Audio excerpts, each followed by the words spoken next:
Welcome to this lecture on the dynamics of first order systems. In this we are going to see about the features of sinusoidal response. In my previous lecture titled as PC45, we have derived the response of a first order system for a sinusoidal input. When you give a sinusoidal input, what is the response equation? This has been done in detail, it's been derived in the previous lecture. The link is available below and above. Now we'll see the important aspects or features of this sinusoidal response. This sinusoidal response, sinusoidal input, sinusoidal response plays an important role, significant role in what is known as frequency analysis of control system. Frequency analysis is a major topic in control system analysis and the design of control system. So in that way, the sinusoidal input is significant. So let us see what are the features of sinusoidal response. Now, what is we have given a sinusoidal input. The sinusoidal input is A sin omega t. A is amplitude and omega is frequency. And we have derived the output response. The response at steady state is this. This has been derived in the earlier lecture which I cited above, PC45. Now what are the features of this? Now if you compare input and output, see, input is a sine wave and you find the output is also a sine wave. Output is also a sine wave. So when you give a sinusoidal input, the output or response is also sinusoidal. So this is very important. A sinusoidal input into a system, in this case a first order system, produces a response which is also sinusoidal. So this does not happen for other types of inputs. For example, when you give a step input, the response is not step. You give a linear input, the response is not a linear function. And so with any other input. Only when you give a sinusoidal input, A sin omega t, the response is also a sinusoidal function. Not only that, you see the frequency. The input frequency is omega. This is the frequency omega. And the output frequency also is omega. So both input and output, both are sinusoidal, both have the same frequency.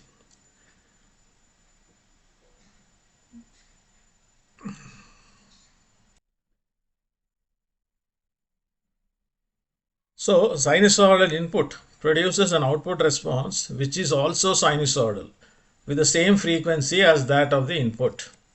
That is the first feature of this sinusoidal response.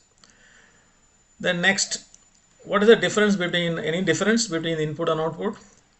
Let's see the amplitude. Input amplitude is A, right? Output amplitude is the whole thing here. So this is the output amplitude.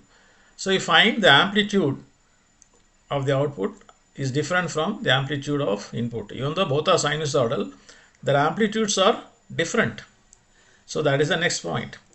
The output amplitude is different from the input amplitude. The output amplitude is different from the input amplitude.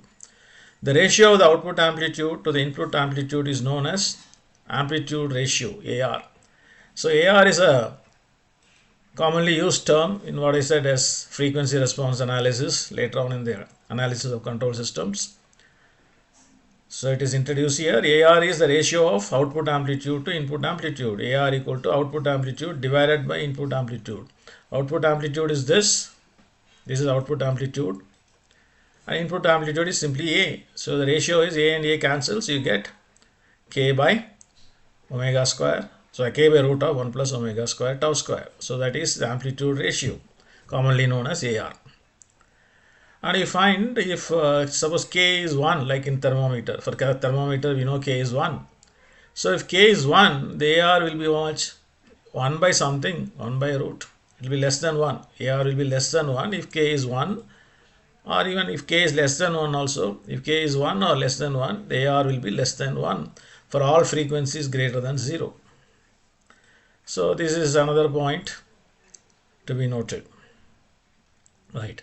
So both are sinusoidal, both are the same frequency, but amplitude is different.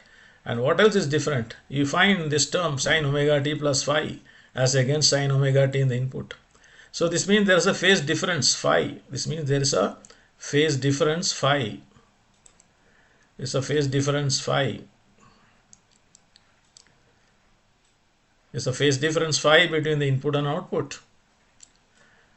And phi value is negative. Phi value is negative, minus. So that means the output or response lags behind the input. The output lags behind the input by a numerical value phi, and this is called a phase lag. So the output always lags behind the input, and phi is known as phase lag. That is the third point. And if you look at the expressions for AR, this is AR, and also phi is minus tan inverse of omega of tau. So both are functions of frequency for fixed value of tau. For a given system, tau is constant, and therefore AR and phi are functions of frequency omega. So what happens as omega tends to 0? Yes, you see here, as omega tends to 0 in this equation. So in this equation, as omega tends to 0, what happens? AR becomes simply k, or AR by k becomes 1. That's what, as omega tends to 0, AR by k tends to 1. As omega tends to 0, as frequency tends to 0, AR by k tends to 1. And as omega tends to infinity, what happens? As omega tends to infinity, k by infinity is 0.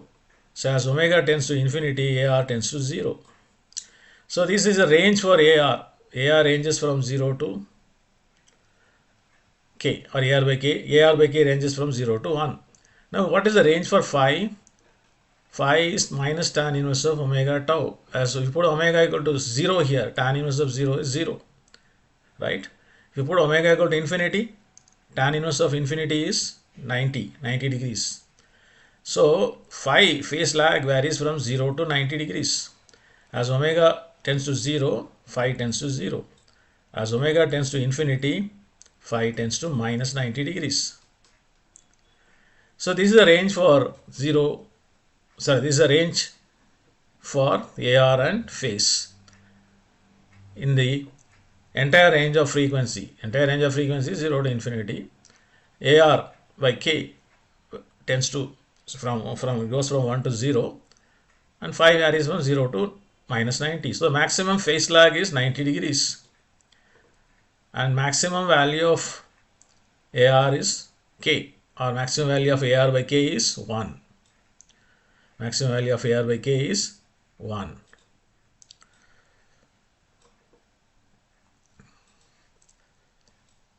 So these are the features of sinusoidal response, and yeah. So let me summarize again. Both input and output are sinusoidal. Both have the same frequency, but the amplitude is different.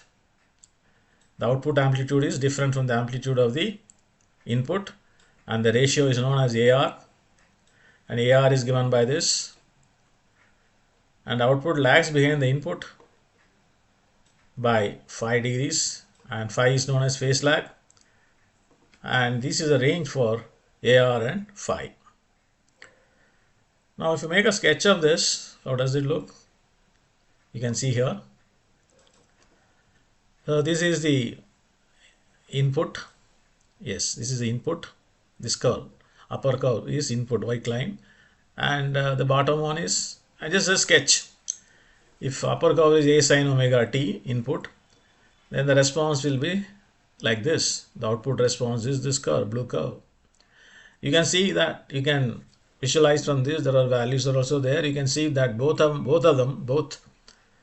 curves have the same frequency, means they have both have the same period of oscillation. You can check the period of oscillation for input is this to this, you can calculate this value, period of oscillation of input.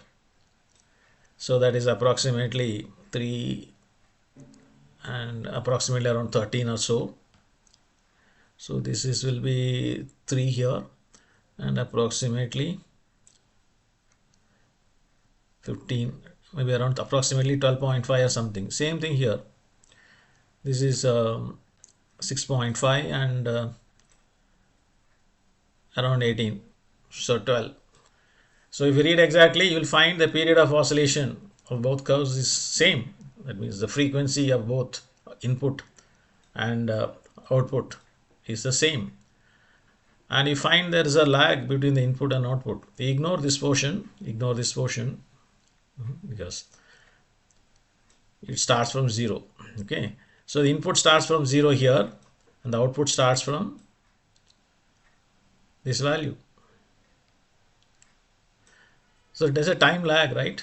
For the same value, there's a time lag. You take anything, maximum to maximum, peak to peak. So there is a lag. Peak to peak, there's a lag. Minimum to minimum, there's a lag. So corresponding point of the input and output, there is a lag. So this is a lag here. This is in terms of time. This lag is in terms of time because this is a time axis. So the output or response always lags the input. So I hope these features of the step response are clear. If you have any doubts or clarification required, you can leave them on the comments. Well, we'll see with more on the dynamics and numericals in the subsequent lectures. Stay in touch. Those who are not subscribed, I once again request you to kindly subscribe to this channel and be notified of the upcoming lectures. See you.